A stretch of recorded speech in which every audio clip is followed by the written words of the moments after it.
Hello, ladies and gentlemen. It is your host with the most, Avery LR32 here, bringing you guys another Road to YCS Atlanta video. I know I haven't posted in a few days, been busy with school, been trying to get ready for the YCS, actually, ironically enough. But uploads will be up and coming this week for sure. Definitely some today and tomorrow, since I actually have a weekend off and I'm not having to work or anything, so that's really nice. But anyways, what I want to talk about in today's Road to YCS Atlanta video is the side deck. The side deck, only 15 cards, so you really have to prepare extremely well for your matchups. We could take Chamberlain as an example. The thing is that with Chamberlain and other rogue decks and lower tier decks, they're going to be side decking based upon their bad matchups. So let's say, for example, you're running Heraldic Rulers, which is, pretty much a meta deck. I'm not going to say tier 1, because like I said, the meta hasn't been established. Or like everybody's been saying, the meta hasn't been established. But the thing is that when you're playing Heraldic Rulers and you're going against a lower tier deck, whether it be Chamberlain, Crystal Beasts, Ojamas, whatever, Macro Rabbit even, or just some form of remove from play or whatever, just something low tier.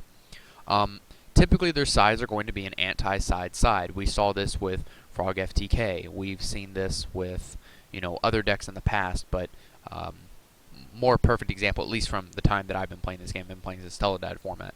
A good example that stands out to me personally is Frog FTK, because that was an anti-side. Because when you were playing Frog FTK, you knew, okay, my opponent's going to be siding in MSTs, this, and this, in order to stop my Mass Driver and Rodent Totem for game lock. That's kind of what, other decks on the lower tier spectrum do now. For example, with Chamberlain, you're going to see them side decking MSTs and Twisters because Royal Decree kills them. Trap Stun kills them.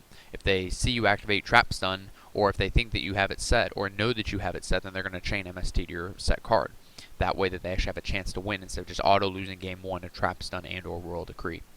And then they can actually also side cards based upon the meta. For example, we'll use Harpies for an example, since they use Hysteric Party, which is like a return from the Never Dimension except for the graveyard. Dimensional Fisher and Macrocosmos, you would side deck these against, Harpies, Dragon Rulers. They still have room in their side, not just to make their entire 15-card side deck an anti-side. They still have room, in most cases, to side deck cards for meta decks. Like I said, with Dragon Rulers and Harpies relying on the graveyard. D. Fisher and Macro are your best friends. And then they also have cards that can make their deck more defensive, i.e. Scapegoat. Scapegoat being at 3 now, you're definitely going to be seeing Scapegoat in a lot more play, because it's going to be able to it doesn't make the game super slower, but the fact that it's at 3 gives the person that's using 3 or 2 or however many a chance to set up their defenses and hopefully mount a comeback.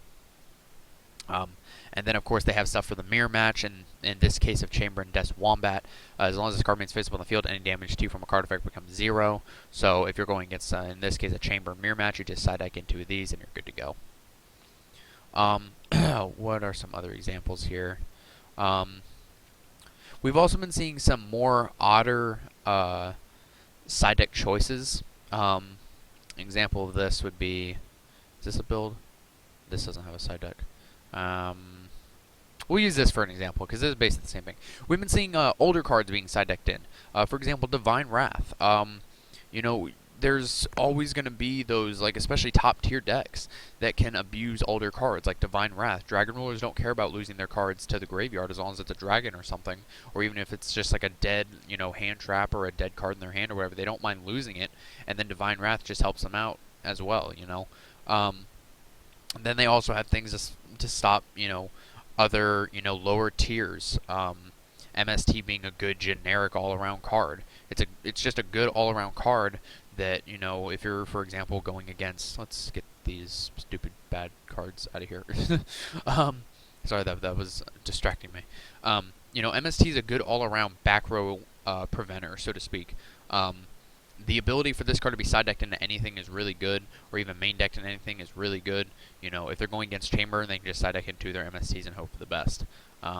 If they're going against it, and again with Chamberlain, you know, they can side deck in their Divine Wrath. If they're going against something that relies heavily on effects, they can side deck in their skill drains. Royal Decree, again, another good example for side decking against rogue decks, you know. And we're also starting to see, at least in a few events that I've seen, and I've seen the deck lists, we're seeing players start to side deck Exceeds and Synchros more often now, even if it's only like one card. That is still something that you have to look out for, you know. There's always going to be those people at the event that are going to be side decking Exceeds and Synchros. It's happened. It's happened in the past. It's going to happen now. I just saw a deck list. I thought I had it here on DN, and the guy was side decking a Mace Stroke. You know, it happens. You know, in case he needs to go a little bit more defensive, he can take out a monster from his extra deck and put in the Mace Stroke if he sees himself making rank 4s a lot, and he needs to have that little bit of extra what do you call it? Extra defense. Here we go. This is a good example. And again, you know, this is a more example of, you know, a current meta-ized, for lack of a better term, Dragon Ruler build. Obviously, the builds have changed a lot. They're still side decking XYZ Encores, cards to stop your opponent from doing what they need to do in order to get over you. Most decks nowadays, in order to get over your problematic issues, they have to either Synchro or Exceed or rip that Dark Hole or something. So the fact that you have a card like XYZ Encore to shut them out of their basically one and only way to mount a comeback against you is so good. You know, there's always those game-breaking cards like XYZ Encore that can just shut down your opponent from being able to do something against you. And then, of course, we got the generic cards, again, Light and Prison Mirror, Shadow and Prison Mirror, like Light Sworns, Dark Wolves, anything running a bunch of Darks and Lights or whatever. And then the viruses. The viruses are just stupid good. Like, they should just be banned, in my opinion. Someone's going to hate about that in the comments. And we've also been seeing DD Crow a lot. You know, like I said, for lower tier decks that rely on the grave, or even the higher tier decks that rely on the grave. It's just a good overall, generic card to be side decked, and it really doesn't hurt you in any way either. Again, with the lower tier decks, you don't know what in God's name they're going to be running. You want to be prepared for everything, and that's the problem with the side deck only being 15 cards. I know what players in the past have complained about this. The fact that your side deck is only 15 cards, especially at the beginning of a format when the meta is not established and we're seeing so many different decks. And I actually have a list here from DevPro, because I've been playing a lot on there lately, and over the past, I would say, month or so, these are like all the things I've been running into, like just in numbers. And I mean, this just proves how crazy the meta is right now. Like, 1 Chamber and 2 Psychics, 2 Karakuri, 2 Evil Swarms, 10 Light Sworns, 3 X-Sabers, 3 Agents, 17 Fire Kings, or some form of it, whether it be Fire Kings or Fire Fist or what have you, 1 Neospatian, 1 Heroes, 2 Bujin, 4 Madolche, 4 Blackwing, and I actually just got done playing against Crystal Beasts and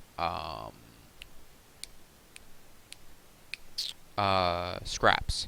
So there you go. 2 Dragoonity, 6 Battle Unboxers, the tuning deck that like uses tuning and quick draw synchron, 3 of those, 5 zombies, 7 harpies. Like the meta is crazy right now, but the one that just stands out the most to me is Fire Kings and Fire Fist. Like, and I'll probably talk about this more in my next Road to YCS Atlanta video.